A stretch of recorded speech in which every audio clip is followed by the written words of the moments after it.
Ah, c'est elle, la nouvelle Marianne, vous l'avez vue? Hein? Je la découvre. Oui, c'est elle qui va orner les nouveaux timbres français à partir de lundi. Elle est pas mal, hein? J'aime bien. Ouais, moi aussi. Mais bon, va falloir trouver autre chose que les timbres, hein, parce que les timbres, qui va encore les utiliser dans 5, 10 ans? Les pièces de monnaie, c'est pareil, tout est numérique maintenant. C'est vrai. Mais enfin, c'est pas mon problème. Moi, ce soir, j'ai envie de vous parler de la représentation de la Marianne. Parce que la Marianne, c'est quoi? Ben, c'est un symbole. Et un symbole, c'est quelque chose de concret. C'est un objet, c'est une image qui représente quelque chose d'abstrait. C'est comme pour la marque à la pomme. Pas besoin de la nommer. Tout le monde sait de quoi on parle.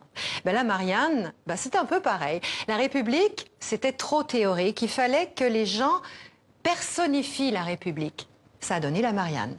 Une femme. Pourquoi une femme, me demandez-vous, Mohamed?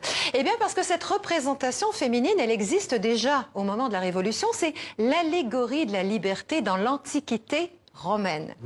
À l'époque de la Révolution, l'Antiquité est à la mode en France. Et dans l'Antiquité, la liberté est symbolisée par une femme qui porte un bonnet phrygien, comme celui que portent les esclaves affranchis de leur maître. Quand la Révolution éclate en 1789, le symbole s'impose naturellement. Marianne, c'est la France libérée de l'esclavage de la monarchie. Marianne, c'est la liberté. Mais vous vous demandez, pourquoi ce prénom, Marianne? Eh bien, en fait, on n'en est pas sûr. L'hypothèse la plus sérieuse, c'est que les prénoms Marie et Anne étaient à l'époque très répandus en France, en particulier à la campagne, chez les domestiques des nobles et des bourgeois. Le prénom Marie-Anne aurait donc été choisi pour rendre hommage à ce peuple français et pour symboliser le changement de régime. D'ailleurs, selon l'historien Maurice Sagulon, les contre-révolutionnaires, ceux qui étaient contre cette République, se sont servis de ce prénom Marianne pour se moquer de la République, pour stigmatiser son côté féminin, son côté populaire. Appeler la République Marianne, pour eux, c'était comme dire, voyez, c'est une bonne femme maintenant qui nous gouverne, c'est une paysanne, c'est une domestique. Dernière hypothèse, et c'est la plus récente, le prénom Marianne viendrait d'une chanson révolutionnaire dont le manuscrit a été découvert il y a seulement quelques années. Savez-vous, pour finir, Mohamed, qu'il n'existe aucune représentation officielle de la Marianne? Marianne n'a pas de visage officiel.